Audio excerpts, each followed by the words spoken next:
Imagine a quiet street in Bristol, UK.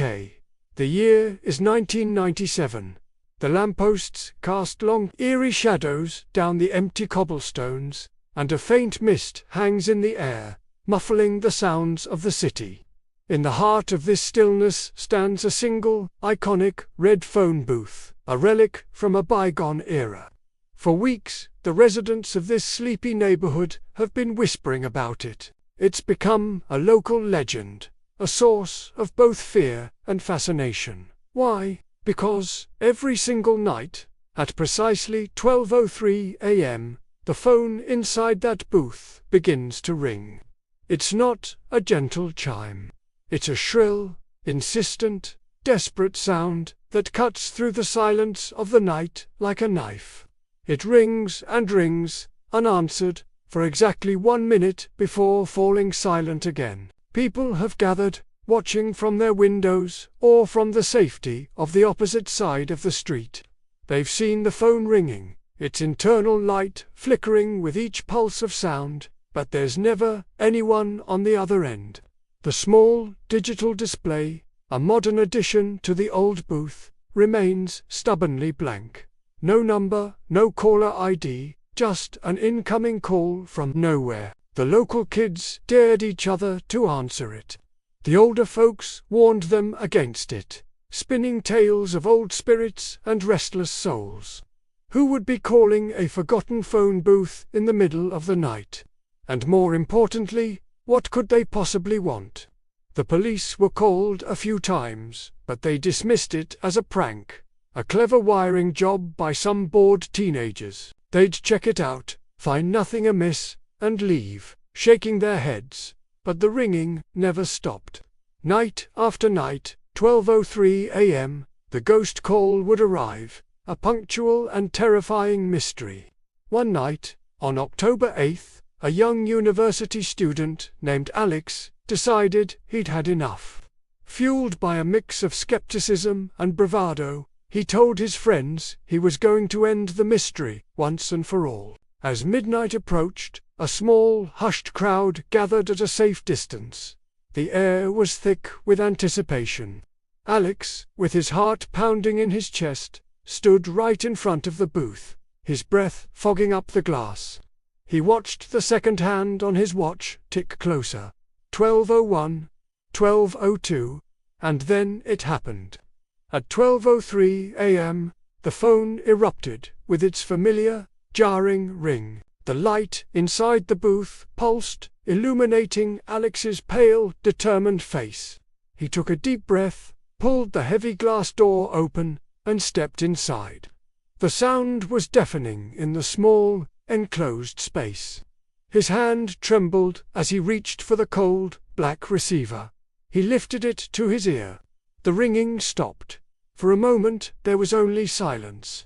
A dead, heavy, absolute silence. "Hello?" Alex said, his voice cracking slightly. "Is anyone there?"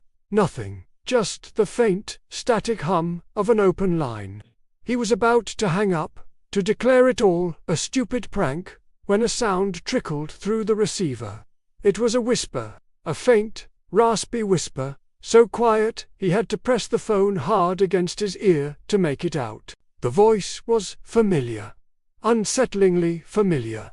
It was his own voice, and the words it whispered sent a sliver of ice straight down his spine. The voice on the other end, his own voice, whispered, "Don't turn around." Panic seized him.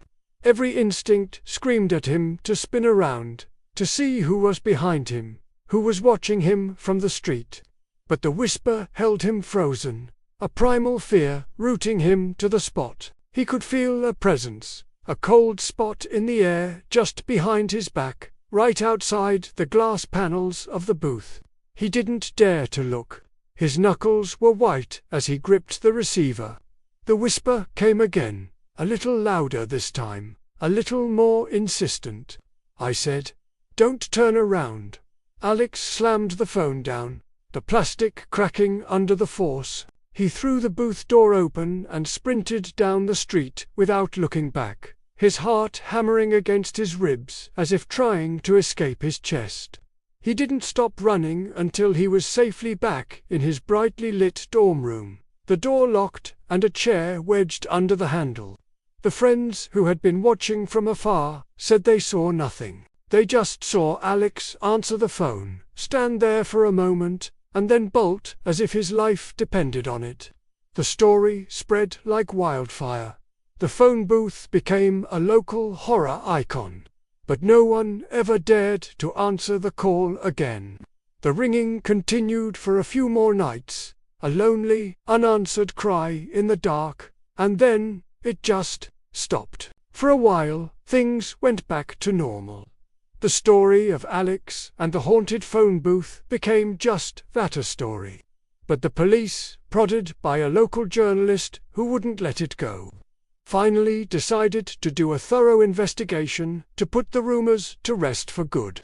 They sent a team from the telecommunications company to inspect the booth. They wanted to trace the line, find the source of the so-called ghost calls, and expose the prank. The engineers arrived on a bright, clear morning, a stark contrast to the terrifying nights the booth was known for. They opened up the maintenance panels, checked the wiring, and traced the cables that ran underground. And that's when they made the discovery that turned a local ghost story into an unexplainable, chilling legend. The report they filed was simple and confounding.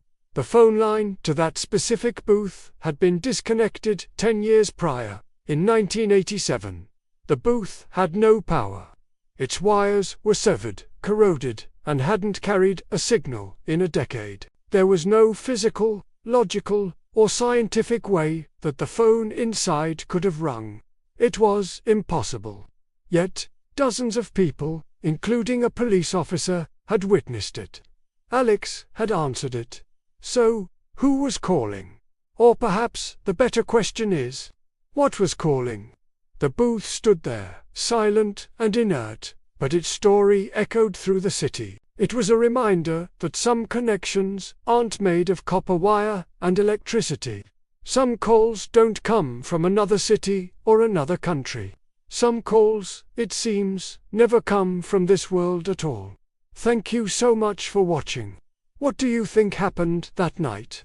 Let me know your theories down in the comments. If you enjoyed this dive into the unexplained, don't forget to hit that like button and subscribe for more strange stories. Stay curious, and we'll see you in the next video.